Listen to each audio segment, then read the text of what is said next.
chocolate. So we did not buy a single chocolate for Easter. And that was his choice. Like, I didn't restrict it. It was him wanting to do it on his own.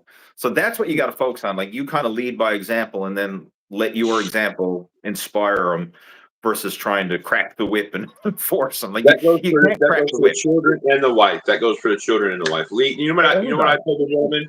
I told him take the game controllers, put one upstairs so they have to run upstairs, go hide the other one on the very far edge of your property, and tell them to go find and seek. I mean, you could You're not try to going do to a call little the police on bribery. looking for your controller. I thought, because I thought he has two kids. Clearly, they are on games all, and like he said, of course they're on games because they kind of feel guilty that they're not home when they should be home taking care of them because they're kind of one morning, one night. Yeah. So obviously, don't listen to Teddy. Lee, I think lead by example, like Lee said. Even get some home gym equipment and see if they'll play along. That's another thing. Like, the fact that I've got this gym here, right, this home gym behind me. Like, my son comes down and plays around with, like, he's got the dumbbells, and I don't know if you can see them very clearly, but the colored ones, there's light ones. Purple, green, those are Harvey dumbbells. And what we do, like, every Christmas, we started off when he was like 5 years old. I think we got him a set of 2-pound dumbbells. And then when he was 6 years old, we got a set of 3 pounds. And then each year he gets another set of dumbbells. So this year he was up to he got the 8-pound dumbbells this year because he's 8 years old. He got 8-pound dumbbells. Right? That's awesome, man. Right. So we just help to inspire him that way. And very often I come down here and those dumbbells are all over the floor everywhere, and he's working out and doing his thing. So having the environment, and that's how I started too. Like, my dad had an old set of barbells and dumbbells in the home gym, when I was growing up, and just kids love to play with what's available, right? And try to be like dad.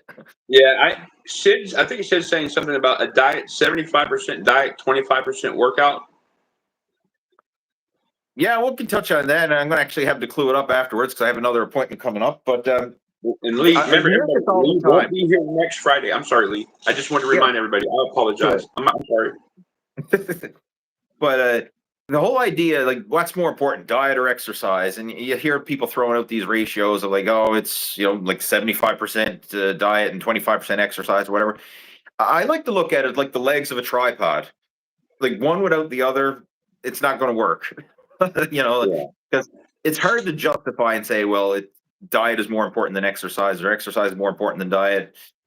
I like to look at it, everything is equal. And really what I look at it as, it's your nutrition, it's your exercise, and it's your mindset, right? Like, those are the 3 legs of the tripod, and one without the other, it's just going to topple over.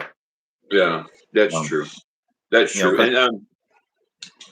And the 75% in a diet and the 25% exercise, even I would disagree with that. I don't think that's so appropriate, because I think even when I was doing my strength training, the diet wasn't as important as far as strength training as it was as the exercise was. So I think maybe if you're only looking to lose a lot of weight, I would still think you would have to do more exercise than a diet, though.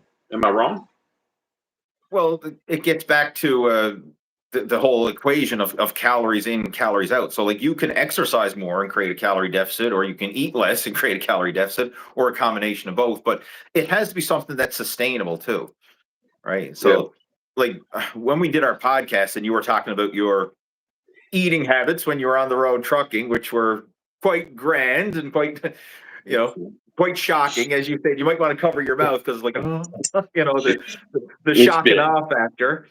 If you were eating like that, like, it doesn't matter how much you're exercising, like, you're not going to cancel that out, right? Yeah. Now I eat lots and lots of cottage cheese.